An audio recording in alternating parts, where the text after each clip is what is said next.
Photoshop के अंदर tools को यूज़ करना शुरू कर दिया है। इस वीडियो में जो टूल मैं आपको बताने जा रहा हूँ, वो एक बहुत ही इंटरेस्टिंग टूल है। दोस्तों, आप जब कहीं पे पिक्चर बनाते हैं या अपलोड करते हैं, तो सबसे पहले आप उसे क्रॉप करते हैं।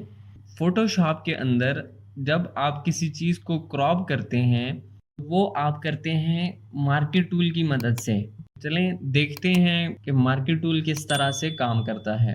दोस्तों, मैंने कुछ फ़ोटोशॉप के अंदर कुछ इमेजेस ओपन कर रखे हैं। के ऊपर हम मार्कर टूल को अप्लाई करेंगे।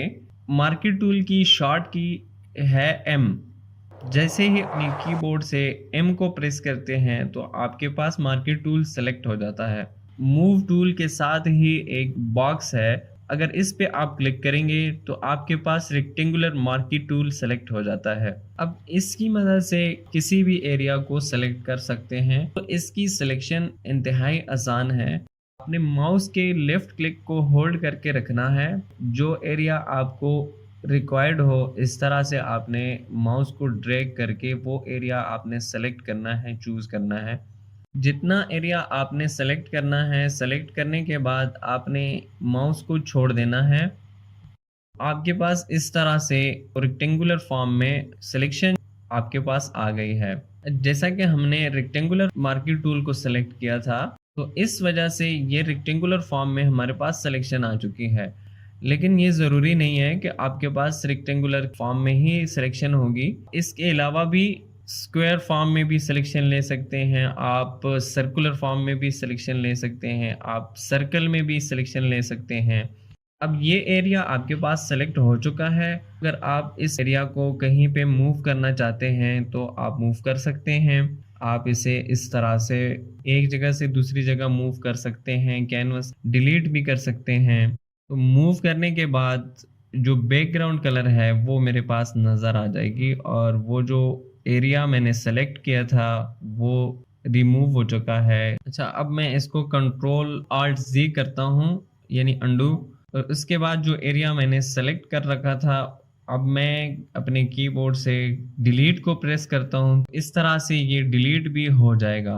कंट्रोल ऑल्ट ज़ी। अच्छा, यहाँ पे अगर आप कंट्रोल शिफ्ट आई प्रेस करें, कंट्रोल शिफ्ट आई, क्या होगा कि आपने जो सिलेक्शन ली हुई है, जिस एरिया को आपने सेलेक्ट कर रखा है, उसकी सिलेक्शन इन्वर्स हो जाती है। अब वो एरिया अनसेलेक्ट है और बाहर वाला एरिया सेलेक्ट हो गया है। इसको दिखाने के लिए मैं डिलीट का बटन प्रेस करता हूं, तो आपको इसकी वाज़िया तौर पे समझ आ जाएगी। डी सेलेक्ट करने के लिए आप कंट्रोल डी प्रेस करेंगे।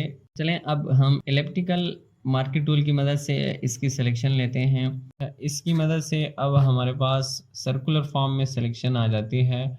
जैसा कि कोई बॉल आप ले लें, किसी इमेज का आप फेस सेलेक्ट करना चाहते हैं राउंड शेप में। अच्छा जी, ये तो था मार्कर टूल और उसकी किस्में। इसके हमारे पास क्रॉपिंग के लिए और भी काफ़ी सारे टूल्स हमारे पास मौजूद है फ़ोटोशॉप के अंदर। तो उनमें से एक और टूल लेसो टूल कहलाता है। तो इसके हवाले से मैंने कुछ और इमेजेस ओपन कर रखे हैं, के ऊपर हम लेसो टूल को अप्लाई करेंगे। टूल बार के अंदर ये जो थर्ड टूल है, सिलेक्शन टूल के नीचे लेसो टूल का निशान नज़र आ रहा है। अगर इसके ऊपर कर्सर को लाके छोड़ दें तो आपके पास इसका काम भी नज़र आ रहा है और उसी तरह बिल्कुल छोटे से विंडो के अंदर आप इसका फंक्शन भी देख सकते हैं। इसकी जो शॉर्ट की है वो है एल, वो भी नज़र आ रही है।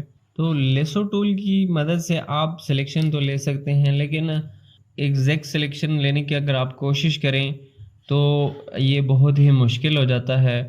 आप रफली इस तरीके से आप सिलेक्शन और जल्दी में लेना चाहते हैं तो इस तरह से आपने थोड़ा सा क्लोज करके लेना है, यानी माउस की मदद से आपने उस चीज़ को महसूस करना है कि यहाँ यहाँ पे इसकी सिलेक्शन होनी चाहिए।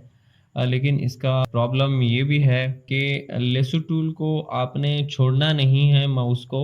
जैसे ही आप छोड़ेंगे तो इस तरह से आपकी सिलेक्शन जो है वो खुद ब खुद उसी जगह की हो जाती है। तो खुद ब खुद ही सिलेक्शन क्लोज हो जाती है। तो इसी वजह से इसकी जो सिलेक्शन है वो इंतहाई मुश्किल है, लेकिन आप रफली अगर लेना चाहते हैं, जल्दी में लेना चाहते हैं। अच्छा, यहाँ पे एक चीज़ का आपने ख़ास ख्याल रखना है कि जिस चीज़ की आप सिलेक्शन ले रहे हैं, मेक श्योर के वही लेयर जो है वो आपके पास सेलेक्टेड हो।